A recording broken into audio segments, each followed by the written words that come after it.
C'est dans le cadre des échanges sur le statut de l'artiste et des acteurs culturels que s'est tenu ce lundi 1er juillet les ateliers sur l'importance d'attribuer aux acteurs de ce secteur un statut fixe, afin de leur permettre d'exercer librement leur art. En effet, les pays de l'Afrique centrale et de l'Ouest ont été sélectionnés durant cet échange, dont l'objectif est d'attirer l'attention des responsables artistiques concernant leur mission régalienne dans la promotion des arts de ces deux parties du continent africain. Je retiens déjà que cet atelier identifie les similitudes des différents statuts des pays de la zone de l'Afrique centrale et puis de l'Afrique de l'Ouest, mais aussi à identifier, disons, les divergences au niveau, par exemple, de la mise en application de ces statuts-là. Si cette application-là n'est pas suivie,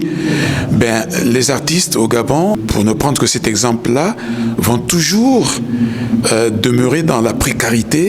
Une initiative qui, selon certains, traduit une réelle opportunité aux artistes de s'épanouir dans leur métier, mais aussi de se développer et étendre leurs limites outre leurs frontières sans avoir à se soucier de leur statut. Dans cet atelier, il faut expliquer les difficultés dans lesquelles on se retrouve en tant qu'expert et collecteur de données, parce que il y a des pays qui ont déjà cette loi donc du statut de l'artiste. Maintenant, c'est avoir les données qui ressortent de cette loi sur le statut d'artiste, parce qu'il faut rappeler que statut dit, si on dit statut d'artiste, on dit vie de l'artiste. Alors aujourd'hui, nous nous penchons sur un point bien essentiel, c'est le côté de la sécurité sociale de l'artiste dans les républiques africaines, parce que l'artiste aujourd'hui, s'il n'a pas de statut, il ne peut pas vivre de son art.